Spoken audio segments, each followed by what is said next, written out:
A lot of people don't know that you can tell if someone is being deceptive by the certain words that they use because of linguistics and something called statement analysis.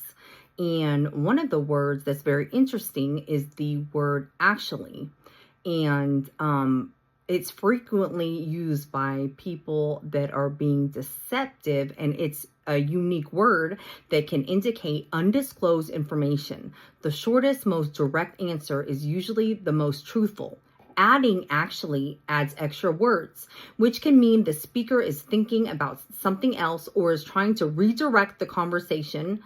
And liars often use that specific word actually because it is flexible, attention grabbing, and it can contrast with an assumption or expectation, introduce a surprising or different fact, and it can also add credibility to a false statement or signal that something undisclosed is coming.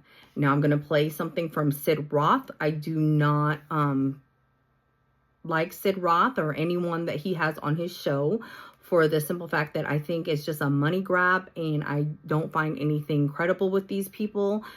Just listen. One of them was I was a kid, I almost drowned. The other one is I fell out of a car actually as a kid. The third one was I was actually behind a tractor in a trailer. We were going 45 miles down the road and the trailer broke and flipped over with me and my brother under it. And the guy driving the tractor didn't know, drove a mile down the road with us under that. And I remember even in that moment, feeling this out-of-body experience, knowing something was in there protecting us. And then again, in college, overdose. The doctor said, you are 3 times what your body should be able to handle of drinking alcohol. I'm talking severe alcohol poisoning where I couldn't move. The most significant, Sid, was when I was 12 years old. I was actually in a barn with a friend of mine riding bikes. We had just got done watching a movie called American Outlaws where they were hanging Jesse James. And so I was joking. It was an accidental thing. I said, I'm going to hang myself like Jesse James. And there was a big metal chain hanging from the roof that they were using to pull up engines and transmissions.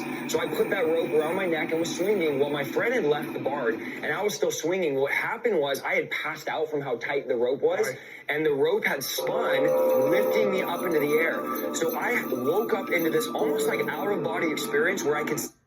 So it goes on, and he talks about how he was at an altar call and he felt something physically, like pulling on him to go to the altar. And see, this is why I question everybody on this show and everyone that's supposedly Christian, and he has like millions of people. I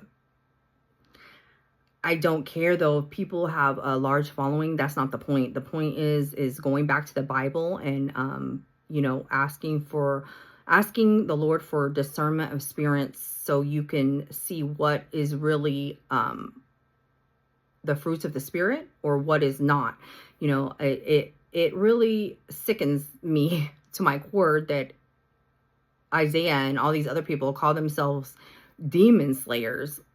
Like, it's almost comical now, and I think it's just too much, and I don't really want to get into it, but now I forgot what I was going to say, but I will be doing more videos on linguistics and how you can spot deception, and it's very interesting, and it's very telling too, and a lot of people don't know this, but that's how you spot deception. And also, if you have the Holy Spirit will always guide you in all truth. And the Holy Spirit is not going to force you up to the altar or tug you like that, because you know what?